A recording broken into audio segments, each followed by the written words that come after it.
Hey y'all, what's good, beautiful people? It's your girl Tay, and I'm here yet again with another update video. So definitely make sure you guys smash that like button, comment down below, subscribe, plus push your post notification bell button so that way anytime I upload a video you will be notified. So let me just let you guys know really quick that I do have a fan on over here. It is 95 degrees out here today. It is pretty hot. There was no way I was going to be able to sit here with this bright light beaming in my face and I have no type of air circulating. So if you hear a gush of wind or if you hear like a little motor type sound, that's most likely my oscillating fan that's to the left of me, okay? But jumping right into things, the first thing that I wanted to talk about is student loan, okay?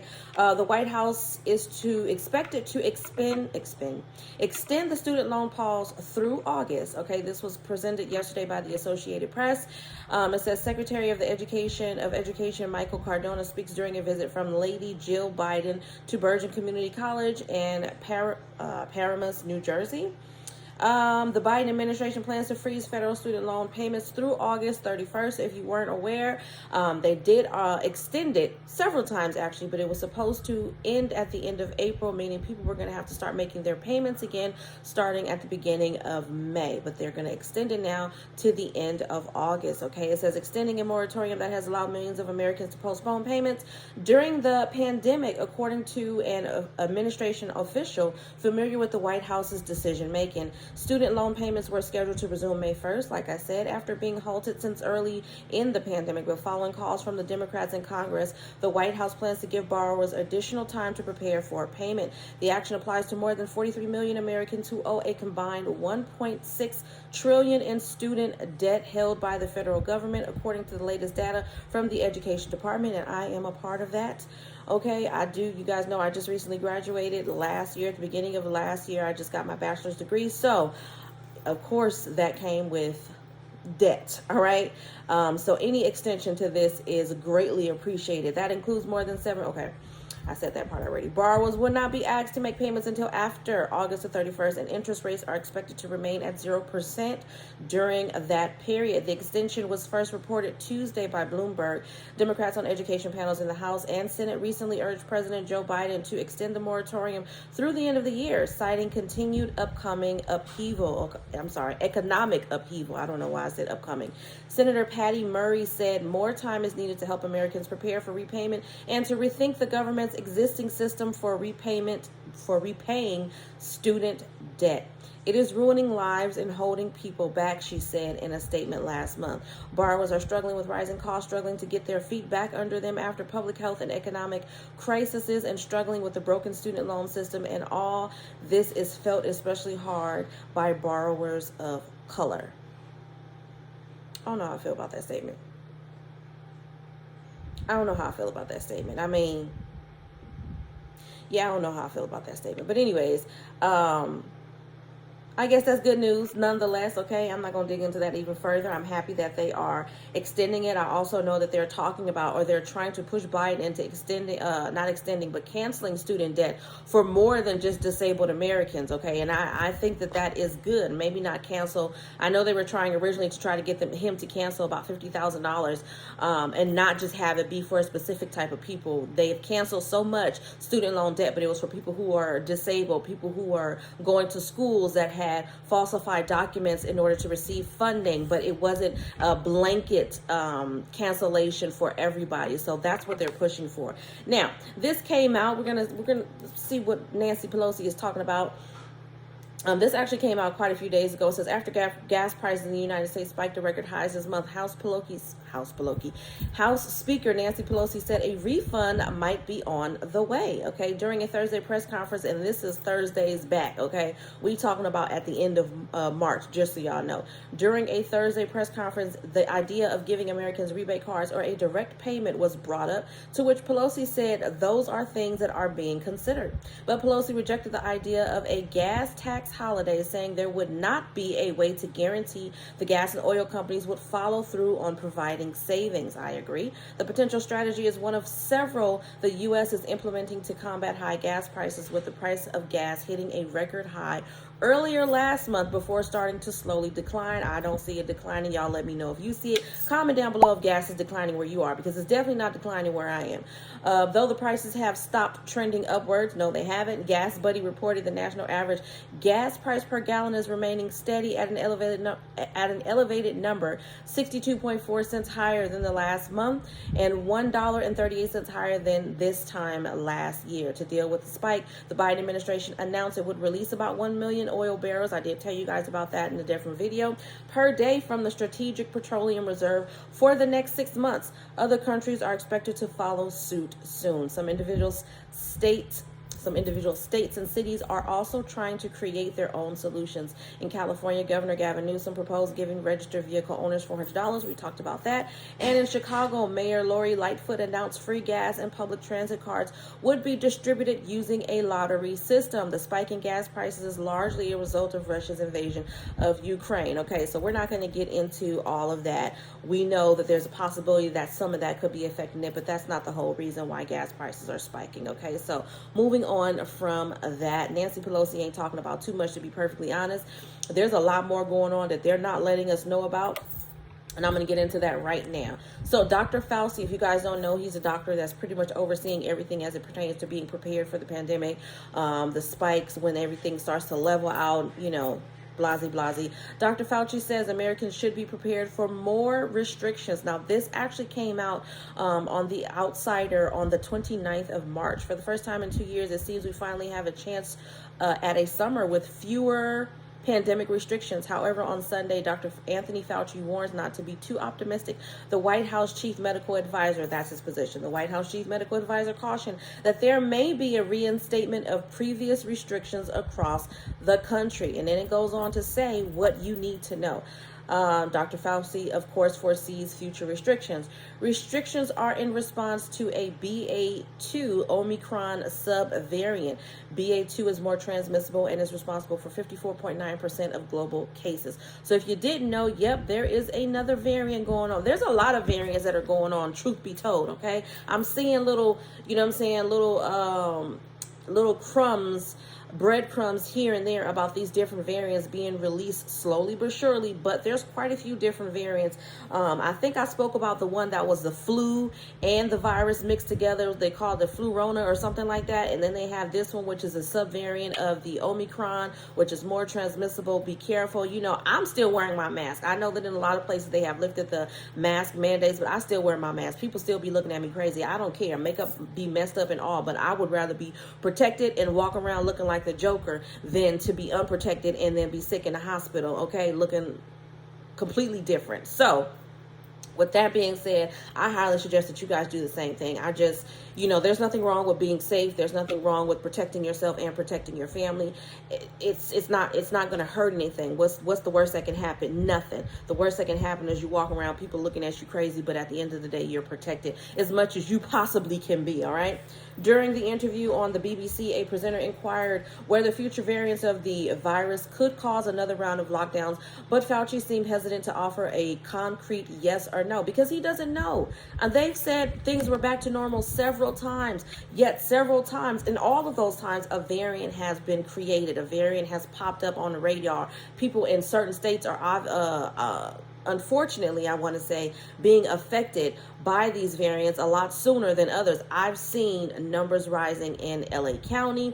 Y'all let me know, comment down below and let me know if you guys are going through anything like this in your particular state. But yeah, they don't know. They don't know. And that's the point. There's nothing wrong with wearing a mask just to protect yourself, doing whatever it is that you feel you need to do, even if that's going and getting the vaccine. If you feel you need to go and get the vaccine, I'm not going to lie, you guys, I have been considering it. I haven't made a decision as of yet. Hey, baby, you want to say hi? Say hi. Hi. Say don't forget to subscribe. Yes. All right, y'all, give me one moment. Mommy duties, and then I'll be right back. That mommy duties. But anyway, so like I was saying, I have been considering getting the vaccine. I definitely wouldn't want to do it to my children. I still feel the same way. I feel like I would be more comfortable if there was a lot more time that went into testing this vaccine, and I'm just a little bit weary about that because you never know. You never know with any type of medication, to be perfectly honest.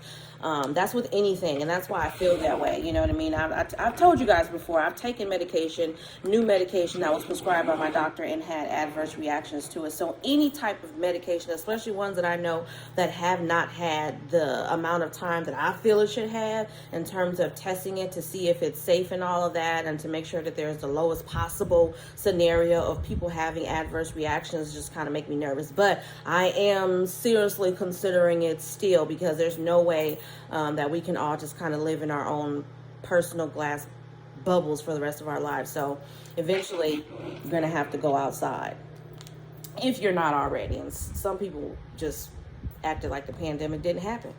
Moving on from that. Hold on. There was something else. Here we go. Today is all about the news in the White House, y'all. All about the news in the White House, all right? Biden administration also announces $500 million for energy efficiency in public schools. This was published 2 days ago by The Hill. It says the Biden administration on Monday announced a $500 million grant program to improve energy efficiency in public schools. Now, a lot of you guys have children or grandbabies. I have kids, so that's why I thought this was significant. The initiative, paid for with funds from the bipartisan infrastructure law, will prioritize schools facing the greatest need, according to administration officials. Vice President Harris is set to announce the initiative Monday afternoon at Neville Thomas Elementary School in Washington, D.C., which installed solar panels in 2016 that now comprise 10% of its energy usage, okay? Public K through 12 districts spend roughly $8 billion a year on energy bills, meaning energy efficiency improvements to HVAC systems, lighting, insulation, and other energy upgrades can unlock significant savings to go towards student learning and success. And I hope that by going towards student learning and success, that means that buying them getting better books, getting better desks, providing a more welcoming learning environment. Because I have to be honest, especially when it comes to public schools, I feel like I am sending my kids to a juvenile hall detention center. Now, realistically, I have never seen the inside of a juvenile hall. Can you talk today, Tay? A juvenile hall detention center. However, I have gone to public schools, okay, and the school system, the way that they look, the benches, it's very unwelcoming. It's very, I'm not expecting them to make it look like a party house when the kids go to school, but it's not going to hurt you guys to put some good clean paint on the walls. It's not going to hurt you guys to have a very nice and clean lobby. I mean, sometimes when you go to the school to pick up your kids and when you want to enroll them, the doggone lobby is like, I don't know how to explain it, but it just looks very run down. They don't spend money, especially in areas where people are living below the poverty line. And then the reality of the situation is, at least for me, when it comes to putting your children in school, for the most part, you can only go to the school that's designated in your particular area. So it's not like if you don't like this school, you can go over here, because there's a whole process involved in that. And a lot of times, at least I have been unsuccessful. You know what I mean? I've seen and heard people using other people's zip codes to get their children in a better school, and I just don't think that it should be like that. So if you guys are going to take this money and put it towards energy efficiency, because you're saying that that's going to help you save so that you can put that towards other things, I really hope to see that come to pass, okay? The administration also announced the deployment of new online guidance for the $5 billion that bipartisan law puts towards energy efficient school buses, okay? That's another area that needs to be fixed up. They need more buses, for one, and it shouldn't be first come, first serve. Again, when I went to, I think it was high school, the school was not in my district.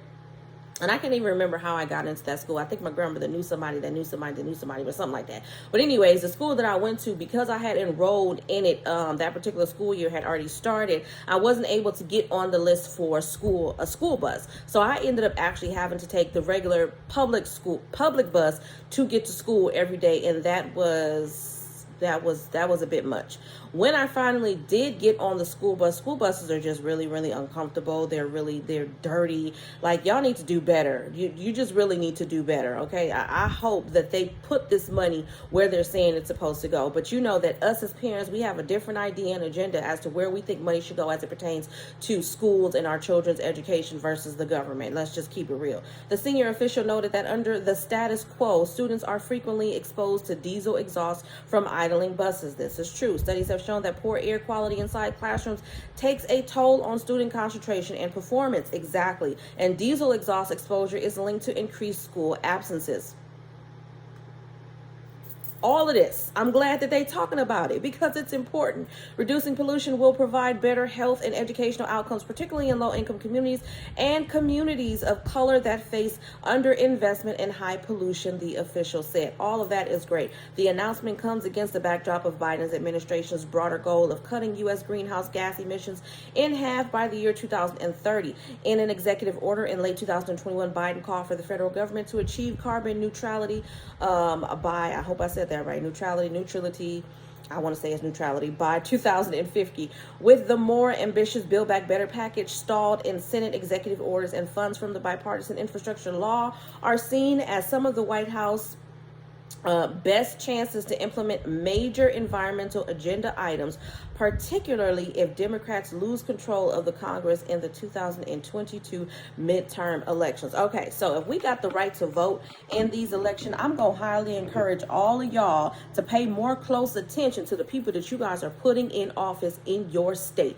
regardless of whether you are Democratic, if you are Republican, if you are liberal, if you are moderate, progressive, whatever you are. I don't identify with none of those. I am for making sure we are okay as American people. It's supposed to be the land of the free, and everybody is just now getting hip to the fact that it really ain't that free. So let's just be mindful of who we voting for, because everybody who's complaining, including myself, about all the benefits that they feel like they should still be receiving in their states, these emergency SNAP benefits that are no longer being handed out, that has to do with your governor and state officials and stuff that has been voted for. So just be mindful of that when you guys are filling out your little cards when it comes time for you to fill in the bubbles, all right?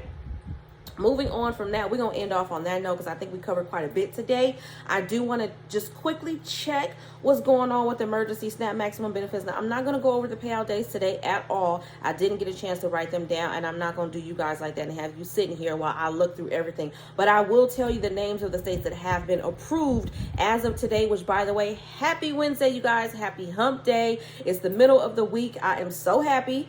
I had to take a personal day yesterday. I'll get into that a little bit later. But anyways, moving on. We've got quite a few states here that I'm seeing. Still no California, unfortunately.